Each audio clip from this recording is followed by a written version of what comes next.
I thought the women's match was good, the four-way match for the interim AEW Women's World Title. Toni Storm beating Britt Baker, Athena, and Deeb. Well-worked match. They got at least 10 minutes, not a ton of time, but not 5 minutes, which is a positive. I like the fact that Toni pinned Britt. Britt does, as we've said before, does not need more titles. She had that year-long reign. She won that Owen Hart Cup tournament. She did not need to win this championship, so I'm glad she got pinned as well. Britt attacks Toni Storm afterward. Jamie Hayter comes out. Everyone's hoping that she'll turn on Britt. She helps Britt instead. I don't know if that was the plan to split them, and then we have the arrival of this next woman, and that changed plans. I don't know. But anyway, before they can go further with the attack, out comes Saraya, the former Paige from WWE, making her first on-screen appearance since I don't even know. I know she was on Backstage on Fox or FS1 or whatever a few years ago. I want to say she was on a SmackDown in the Thunderdome Performance Center era. I think it was around Mania time. I think she booked a match for Mania. But I don't even think she was there. I think she just appeared on the big screen. I don't remember. I think probably the first in-person appearance for Paige, since probably she was with the Kabuki Warriors back in 2019. So we're going back a few years now. She's been retired, obviously, from the ring since early 2018. She had her last match at a house show almost exactly 5 years ago, I think in January of 2018. Just a freak accident. And she's now in AEW, so there's no status on her in-ring ability and whatever. I mean, they haven't made that clear, but I would be surprised if they gave her this grand arrival and she's not able to wrestle. I saw people saying, oh, she'd be a great manager for X, Y, or Z. No thanks. I mean, I love Paige. I think there is a role for Paige in any company. I think she showed the Kabuki Warrior stuff that her as a manager wouldn't be the best option. I know she wanted to actually manage Ronda in WWE, and it just doesn't seem like a great fit to me. But anyway, she is in WWE, or she's in AEW now, rather. It's part of this women's division. I'm excited to see her, if only for the fact that she hasn't been able to wrestle in a few years now. And like Edge, like Christian, I think her getting a chance to do what she loves again is awesome, and I've always been a big Paige fan. Does this, and we discussed this before, Mr. Marceau, does this change your optimism for the AEW women's division? For me, I can't say it does. For me, it's a wait-and-see approach. Because I feel like I'm made to look like a fool every time we fucking talk, dude. Where I come on here and I tell you, this person's going to change the division, or this person's a big get, like a Tony, or a Athena, or a Ruby. And then nothing fucking changes as far as the presentation of this division. Is this a game-changing pick for this division? Can it be, and will it be? I mean, technically it could be. I mean, any of it could be. We don't even know if she's wrestling. She's been out of the ring for 5 years. She's now 30 years old. She's another 5 years older than she was then. I mean, Britt just got her face smashed. Realistically, at the end of the day, the problem is they have too many women that just aren't qualified to do what they're doing. There's so many women just keep getting her and her and her from just simple things that these people should know, like getting dropped on their head all the time, or land. I think this is the second time. I don't know if it's been confirmed, but Britt was gushing from her nose. I'm assuming she broke her nose when Athena fell on top of her, because I don't even know why you do that spot to begin with, but whatever. But I mean, with someone with her injury history, what's it going to take 1 week for someone to drop her on her head and she's done again? So, I mean, if she's wrestling, that's cool and all, and she'll probably get a run, whatever, but I just feel like when they keep bringing in more and more and more ex-WWE people, specifically with the women, it hasn't done anything. If anything, it takes all those people that we want to see get a push, keep going down the card. We were seemingly going to get a Jamie Hayter face turn, I thought. I mean, her and Britt had their little beef, and I was like, okay, and people keep saying, oh, she's going to be the one to beat Jade and all this other shit, but I mean, she stuck right with Britt last night, so I don't know if plans changed because she came in, but like I said, we don't even know if she can compete yet, but I don't know. I would say, there's always a chance. I mean, done right, anything can happen, but with what the women's division's been so far, I wouldn't push my chips in on it. They have a track history. They have a track record, a history of bringing in women, like you said, and it feeling like the turning point, because the honeymoon phase is long gone, and this is not a new thing to criticize the women's division of AEW, not for the lack of talent. I do think they have a lot of qualified women. There's a lot of women that just aren't good. That is true. I think, to name names, I think Marina Shafir just is awful. And again, I've mentioned before, I don't think she should be fired or whatever, but I just don't think putting her on, she hasn't been on TV a lot lately, but her, and there's a couple other women as well. Jade, I don't think it was the right time to put the belt on her. She's also still improving. She at least has gotten a lot better, and she's a star. That's the exception there. But the thing is that I just think when it comes down to the portrayal of the women's division, they're still in the same spot they were a year or two ago, where they only have a couple of women who stand out. Athena loses again here. She already lost to Jade a couple weeks ago. She was put in a position to lose again. She wasn't pinned, but where do we go with her from here? Jamie Hayter felt like a homegrown breakout babyface, and she probably still will be. But does Paige's arrival delay that? Do all eyes go on it? Does she get the Ruby Soho treatment, dude, where she comes in, gets a title shot, and loses? Do you think that's where we're going with this? With Paige? Yeah. If she wrestles, she can't lose. Maybe she won't go. It's the same thing with everyone else, but I'm assuming if you're bringing her in, obviously she's not like right off WWE TV, but like. I think if you bring her in, she can wrestle. I think she'd get a title run, I'd assume.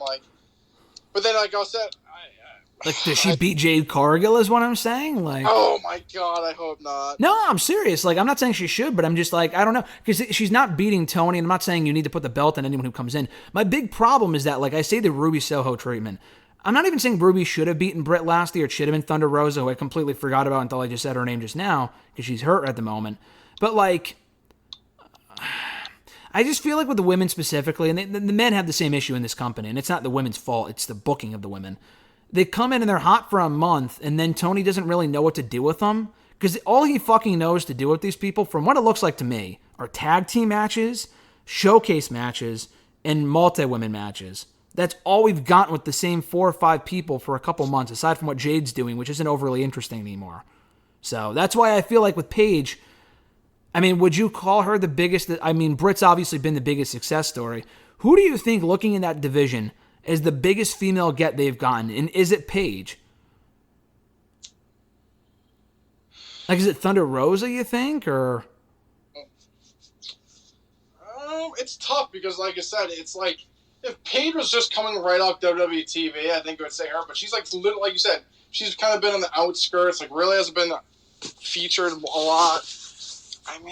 I think, from a Mark standpoint, someone that's watching, I think you'd say she's probably the biggest get they've got, just because, obviously we know them, but, any casual person, not at least Toni Storm was on WWE TV, and, she was, literally facing Charlotte and left, and then she showed up in AEW, at least she was on TV doing something. Paige has been so far off TV, I think from, me, saying, oh, Paige is in AEW, I feel like it's probably a bigger get than to most people, but like I said, she's also hasn't done anything in 5 years, so it wasn't like she was, I don't even know how to describe it. It's not like she was Becky Lynch, she was winning championships all over the face, and then she just left WWE to come right to AEW. I think it's a different thing, at least with Punk, he was a huge star, Paige was big, but she wasn't at the level like Charlotte and all them were. Sasha Banks would have been holy fuck, that's a huge get at this point, and Sasha, I think if they got someone like Sasha, because she was right off WWE, she's pretty much done anything WWE. She's a big star, yada yada yada. But with Paige, she's also been off TV for so long. She wasn't a huge star when she left either. She was a good women's wrestler, but she never really hit her peak because unfortunately she got hurt. But I would say it's probably the biggest one that they've gotten. But I don't know. I just don't think she's the one they should be focusing around. But it's interesting, too, because we say she hasn't wrestled in 5 years. I'm excited to see her back, and she is a big name for that division. I think she is probably one, maybe not one of. She is one of. I don't know if she is the biggest get they've gotten because she hasn't. We don't know what she could do in the ring. She hasn't wrestled in years. It's interesting, too. If you think back, her last match was in early 2018.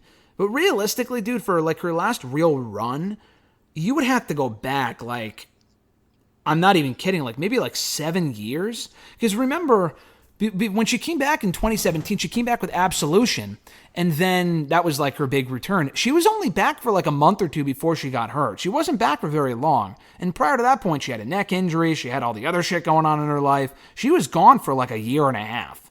And before that, she was around in 2016, 2015 as part of the Divas Revolution bullshit. That was probably the last Paige run she had. And even at that point, she didn't feel overly special because they brought in all these other women that overshadowed her. She has not won a title since 2014. They put the Divas title on her once or twice, and they never really bothered to push her again at a meaningful level after that. So, I don't know. It's weird. I think Paige is a big star, and I think she could be a big star for this division. But even WWE towards the end never really made her the name that I thought she could have been, given how young she was. No, yeah, I completely agree. That's why I'm like a little bit more hesitant. I feel like a lot of people just see her and like, oh, she was in WWE, and at one point she was. I mean, at the point that she was kind of pushed, like like you said, 2014, like there really wasn't that many women they were pushing. Like she was an up and comer, like her and AJ Lee and all that shit. But like you said, it wasn't like she was like at a Sasha or Becky or Charlotte level when she left, and it's like, oh my god, she's back. She never really had that run, and not like it's her fault, but On the main roster, yeah. Her, I think if she didn't get hurt, obviously she'd still be competing in WWE now, and she'd be up there with the Beckys and all of them. But being off TV for so long and not wrestling, like, you can only say, like, yeah, I think she's a big get and all that, but like I said, she also hasn't been wrestling so long, so I can't really say. I think from a wrestling fan mind, she's the biggest one they've got, but, like, notoriety, like, for someone that, like, watches WWE and stuff, I feel like Tony or one of them would probably be considered a bigger get at this point, just because they were coming right off WWE TV. Yeah, no, I would agree with that. I'm curious to see what she does, and I think my biggest thing is that I think she's a great get. I just want to see a company. It doesn't have to, I mean, it is AEW because she's there, but like AEW, WWE, whatever. I just want to see someone capitalize on the talent this woman has. And I don't know what she's capable of at this point. She hasn't wrestled in years, but they made a fucking movie about her, dude. Like, there's people that I know that are not wrestling fans that don't give a fuck about WWE or whatever, do not watch Raw, do not watch AEW, but they know who she is because they saw her movie. And it wasn't like this blockbuster film, but it made the rounds. Like, it came out in theaters, and it was in theaters for a little bit, and it also was on, I think it might still be on Hulu. It was on Hulu at one point, and I had family members that watched it that enjoyed it. So, I don't know. I just want to see her do well, and I want to see her utilized as the star I think she can be. But time will tell if anything actually changes in that division.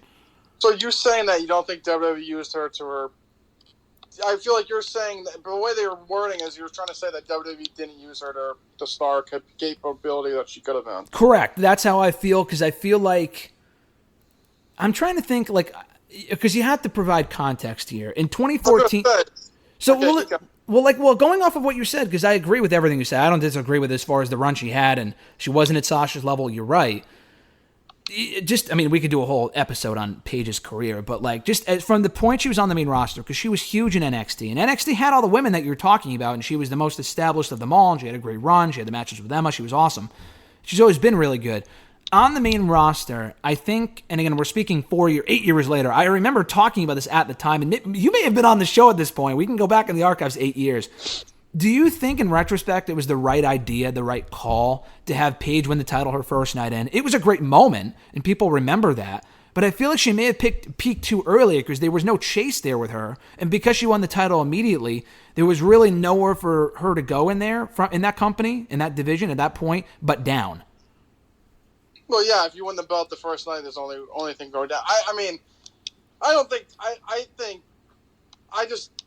to think how to word this. I don't think it's the company's fault, though. I will provide more context. I don't think it's her. I mean, I think theoretically, like I said, if she never got hurt, like she was in like the whole faction warfare with like Charlotte and all them, like if she didn't get hurt, obviously I think she'd been a focal point, still will be. But yep. I think her injuries, if anything, is what hurt her the most. But like you said, also when you come in being the champion the first day, you're only going down from there. I mean, it's like kind of like Kevin Owens, like he beat John Cena the first night, like his first big match. Like, well, how you beat John Cena at that point? Like, I mean, guess winning a championship, but at that point, John Cena was such a big deal. Like, can you top that? Like, yeah, I think it's a similar situation. Like, you win the belt, and especially when the women's championship at that point wasn't that big of a deal. Like, if you win at that point, the only way is going down because there's nothing, like you said, there's no chase or there's nothing else you can really do. So, yeah, I get it in that aspect as well. Yeah, no, actually, you make a great point with Owens as well. I think that one's more on the company because he's a guy, like you said, he beat Cena his first night in.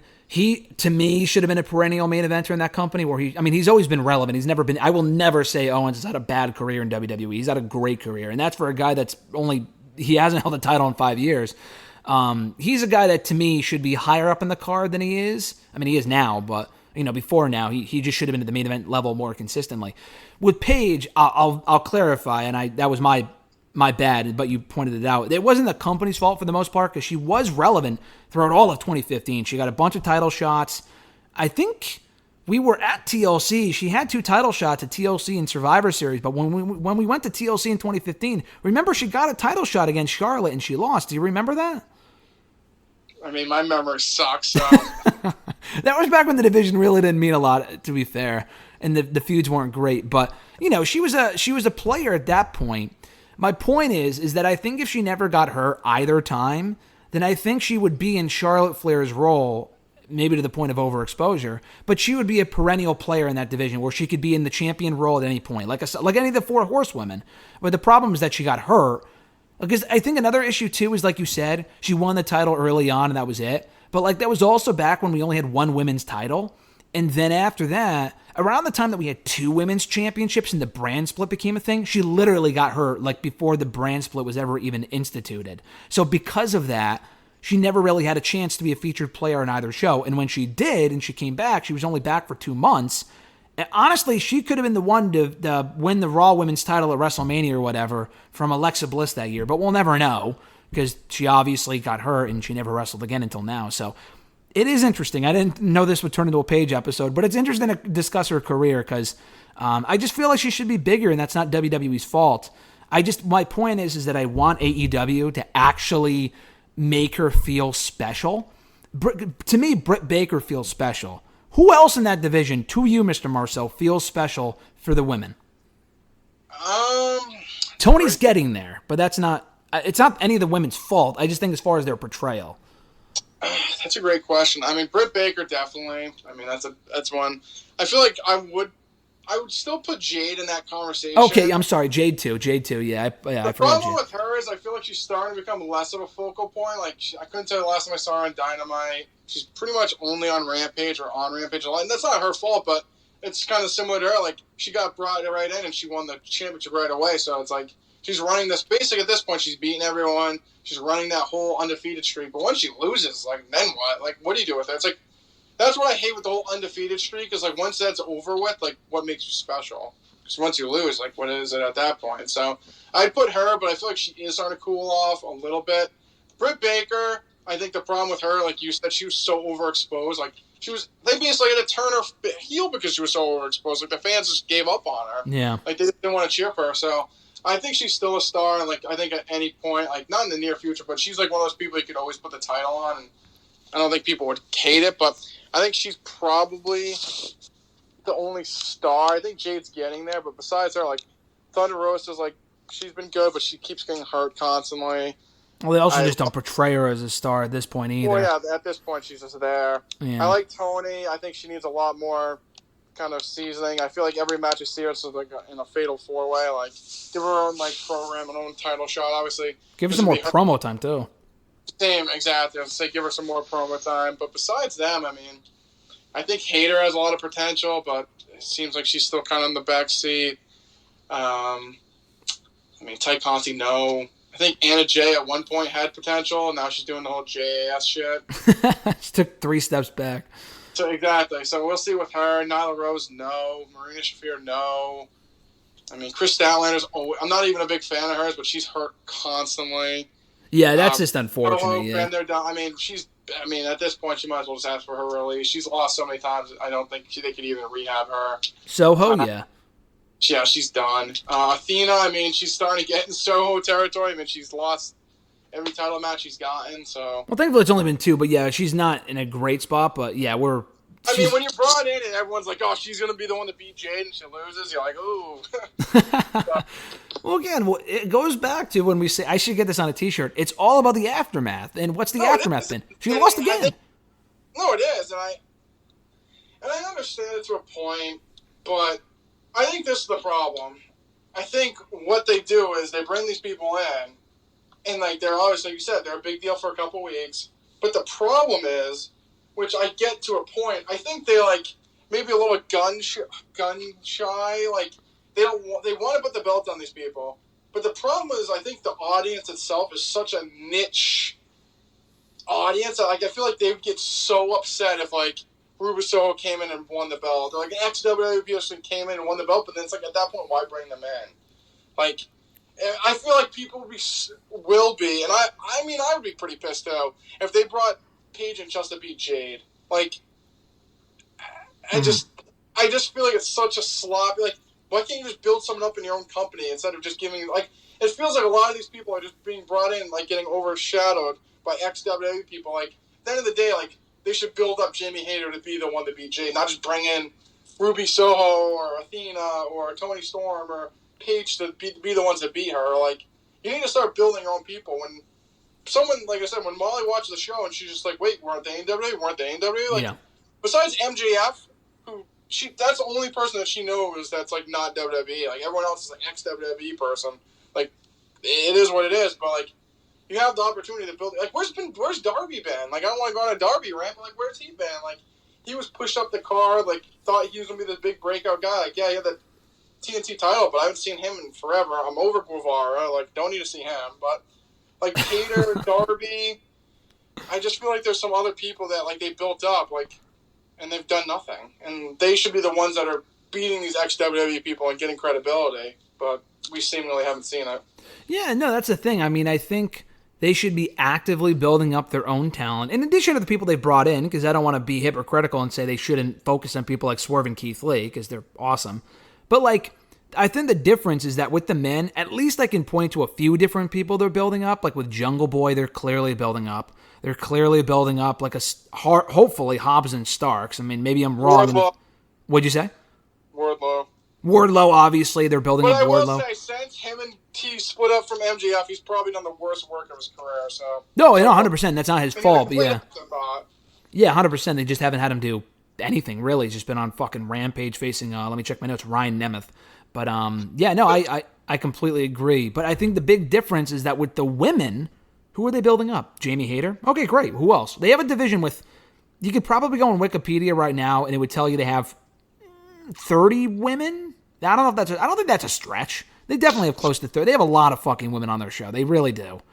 And, okay, I will say this. They were building up Chris Statlander before she got hurt. Who else are we building up? Jade Cargill. Okay, actually, they're building up Jade, Chris, and Jamie Hayter. I think they should be building up a few more women than that, though, but that's just me. I mean, the Red Velvet was, like, kind of in the picture, and she got hurt. Abaddon, no. Don't get me started on Abaddon. Bunny, like, she's just basically like Penelope Ford. They're both like basically stepping stones. She's done. Sheeta, I mean, haven't seen her in front. I mean, she came back for that 4-way, but she's been mistreated. I feel like she could have been like one of their breakouts. She should. You know what it is? Sheeta should be on the same level as Britt Baker, and she's not. Yeah, for sure. After coming off a year-long run, absolutely. They kind of pushed her, and she got hurt. Nyla Rose, I mean, Christ almighty at this point. Paige Van Zandt, I die that she's on the roster. Red Velvet, I mean, she was seemingly getting pushed and she got hurt. Riho, no. Ruby Soho is done. Serena Deeb, I feel like she's just like the veteran that's just going to put people over. I'm not that I'm against that, but she's great. Ty Conti, no. Thunder Rosa, she seemingly gets hurt all the time, but she's not really booked as a star. Toni Storm starting to get there, and then Yuki Sakazaki, no. So, like I said, I think one of the biggest things that point out to me, specifically with the women's division, for how long they've been around, Britt and Sheeta should be like 1-2. Like, they should be at the same level, and they're just not. When Sheeta lost that belt, she just was never on TV, and whenever she got back on TV, she just lost constantly. So, I mean, yeah, they've done a bad job with that. Yeah, they really need to do a better job of building up more women. And they have a few. I'm not saying there's none, but it really should be. I don't know, man. We're 3 years in now, almost 4 years, and they don't have as many homegrown women as they should. And they've brought people in, but the problem is with the people they brought in, they don't focus on them either. Ruby Soho is a fucking loser, and I'm glad Toni Storm is finally a champion somewhere. But again, give her some more mic time. There's always room for improvement. I applaud their progress, but there's always room for improvement.